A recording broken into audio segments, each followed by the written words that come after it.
Églantine Émeillé avait bouleversé les Français en racontant dans un documentaire son calvaire en tant que mère d'un petit Samy polyhandicapé.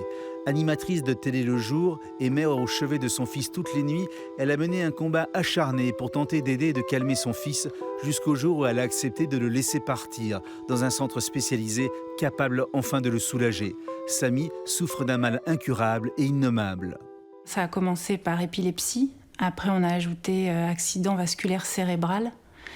Et puis beaucoup plus tard, on est revenu sur cette histoire d'autisme en me disant c'est ça qu'il est.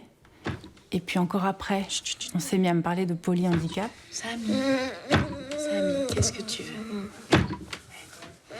Tout ça pour expliquer un enfant qui s'exprimait pas comme nous, qui n'avait pas les moyens de s'exprimer, donc qui s'auto-mutilait, qui passait beaucoup de temps à lever un bras comme ça et à se mettre un coup très violent, qui se blessait, qui se faisait mal, qui criait beaucoup, qui ne pleurait jamais. Tout s'exprimait par des hurlements, qui marchait pas, qui mangeait pas, qui n'était pas propre, qui était incapable en fait de faire quoi que ce soit tout seul. Et qui ne dormait pas. Et qui ne dormait pas. Entre 3 ans et 7 ans, ça a été très très dur. Ça a été une violence nocturne incroyable. Et un enfant dangereux pour lui. C'est un enfant qui ne mesure pas encore aujourd'hui il faut jamais laisser un couteau traîner. Il est capable de le prendre, une éponge qu'il va voir, il va se dire que c'est peut-être un gâteau à manger, mais ça pourrait être quelque chose de plus dangereux. Il attrape ce qui est à sa portée sans mesurer une seconde le danger ou pas. Une fenêtre est dangereuse. Il lui est arrivé de se frapper parce qu'à un moment, il cherchait beaucoup aussi les arêtes des murs pour aller se cogner le dos dessus. Et puis, quand il trouvait rien, il allait contre une fenêtre et il se frappait. Il m'en a brisé des fenêtres. Et donc, impossible de le laisser 5 minutes sans surveillance. Et comme il ne dormait jamais, ces 5 minutes-là revenaient beaucoup. Vous paraissez très très forte comme ça. Est-ce que quelquefois, vous n'avez pas assez? Vous dites stop? Si, il m'est arrivé d'avoir envie de le jeter par la fenêtre, et moi avec. Et jamais de le rejeter, au sens affectif du terme? Non, je l'aime viscéralement. Samy, c'est la preuve pour moi que l'amour maternel, c'est quelque chose qui peut être à sens unique. Que voilà, c'est là, c'est viscéral, c'est en nous, c'est mon bébé. Je l'ai mis au monde, il n'a rien demandé, il n'est pas prévu d'être malade. Je pense que pour lui, c'est pas drôle tous les jours. Vous dites sens unique parce qu'il ne nous a jamais renvoyé d'amour? Bien sûr que non. Il ne me regardait pas, il hurlait. Non, il n'allait jamais vers moi, il ne me tendait pas les bras. S'il se faisait très mal tout d'un coup et que j'arrivais comme avec n'importe quel enfant avec l'envie de le consoler, il hurlait, il se frappait et finalement je ne pouvais même pas le toucher.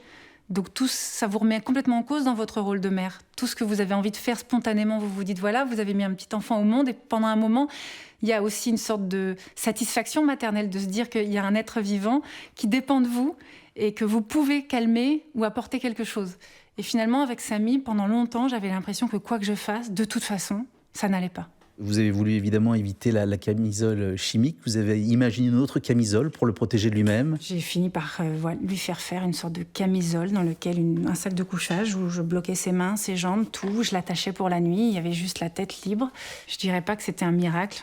C'est pas mis à dormir du jour au lendemain tout le temps, mais ne pouvant plus bouger, finalement, il s'énervait moins longtemps. Vous avez imaginé aussi des gants de boxe pour qu'il ne se fasse plus mal avec les poings. Oui,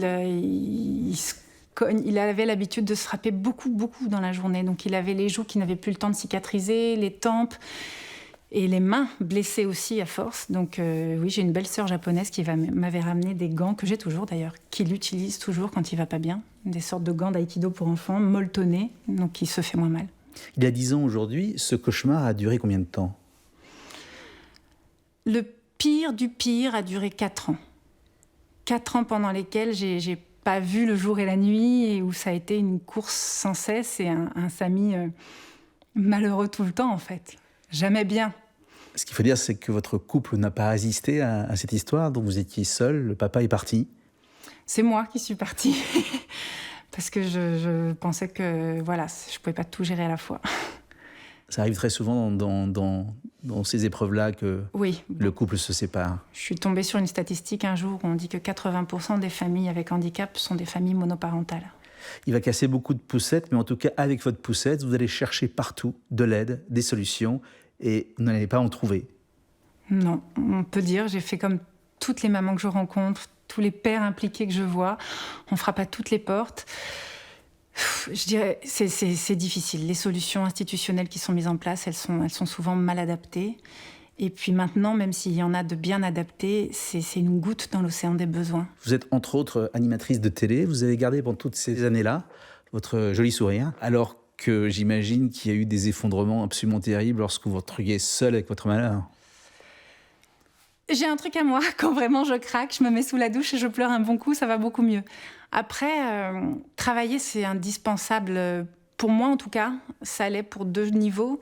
C'est que d'abord, il fallait bien financièrement que j'assure, parce qu'un enfant handicapé, on n'imagine pas ce que ça coûte au quotidien. Il y a des aides, mais elles ne sont jamais à la hauteur de ce que nous, on veut, parce que tous les autres parents d'enfants handicapés font comme moi. On fait tout. On combine l'orthophonie, l'ergothérapeute, le kiné, les psychologues, les éducateurs. On donne le maximum. Et tout ça, ça coûte beaucoup d'argent.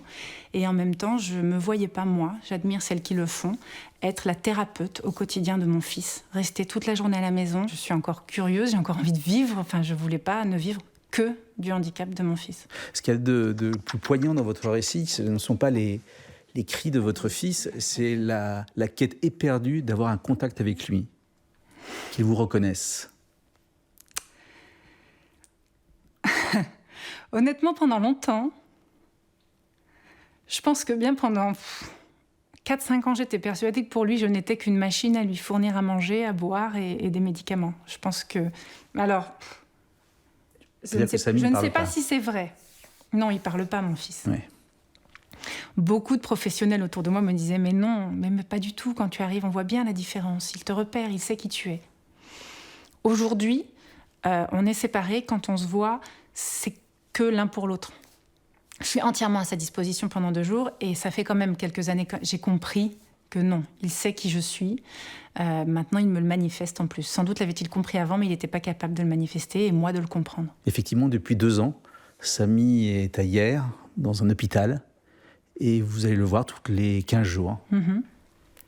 Je descends tous les 15 jours, on a 2 jours pour nous. Ça a été une séparation très très compliquée.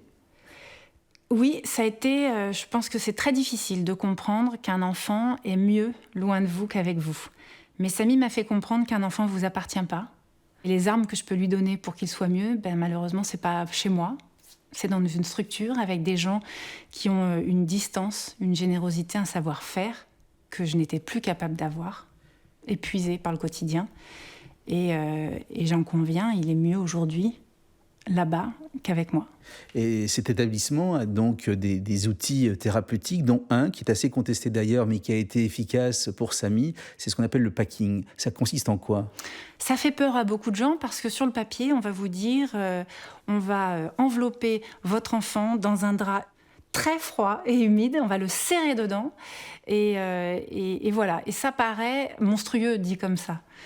Mais en fait, non, vous avez une équipe qui est douce, qui est patiente, qui le met dans un drap froid et humide, effectivement, mais à 10 degrés, et qui le laisse là 3 secondes. Il est recouvert tout de suite d'une couverture de survie qui va le réchauffer, de 3 couettes par-dessus. Et ça marche pour lui. Il se détend. On a l'impression que finalement, il est enfin disponible à tout ce qui se passe autour de lui. Il a un regard très coordonné, il est attentif, il est bien. Moi, je le vois jamais aussi bien que dedans. Alors aujourd'hui, il dort. Ça peut lui arriver encore d'être réveillé, d'être agité, mais ça n'a plus rien à voir avec ces années de cauchemar. Aujourd'hui, il émet des sons.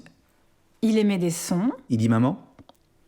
Alors, il ne le dit pas comme ça. En tout cas, non, je ne l'entends pas à volonté, avec plaisir. Il est content de vous voir ? Il est content de me voir. Il est malheureux de vous voir partir ? Ça non plus, il ne me le manifeste pas. Alors je fais des adieux infinis parce que j'ai l'impression qu'il ne saisit pas. Et puis c'est les infirmières à un moment qui me disent « C'est bon, il a compris ». Je dis « Mais… » Et en même temps, dans le fond, je préfère ne pas lui manquer. Vous dites dans le livre, vous avez au fond de vous un cri de mère qui lutte contre cette injustice. Ouais, j'aurais toujours mal à mon Samy. C'est avoir un enfant handicapé, et voilà, je pense que c'est de la faute de personne. C'est arrivé, ça arrive à plein de gens. Ce que je regrette, et là où je crie à l'injustice, c'est qu'on soit si mal aidé. Et que j'ai trouvé des gens aujourd'hui qui m'ont tendu la main et qui m'aident, mais après quel parcours, quoi. Lorsqu'on se bagarre jour après jour, heure après heure, comment on imagine l'avenir ? Je déteste cette question, je ne l'imagine pas. J'ai pas envie de savoir. J'avance au jour le jour. Je pensais pas, il y a 10 ans, j'en étais encore à m'imaginer que Samy arriverait un jour à parler, à s'habiller et qu'il apprendrait un métier. Je pensais pas qu'il serait aussi lourdement handicapé. Et puis, je ne pensais pas non plus, il y a 1 an, que je pourrais passer 15 jours d'été avec un Samy souriant, facile, rentrant dans des magasins sans hurler. Je pouvais jamais faire ça. C'est arrivé, ça? Oui, j'ai passé 15 jours avec lui où il était heureux. Mais vraiment heureux. Enfin, j'ai eu l'impression de faire connaissance de mon fils, quoi. Cet enfant-là, je l'avais jamais connu en 10 ans. C'est arrivé quand, ça? En juillet. 15 jours de bonheur.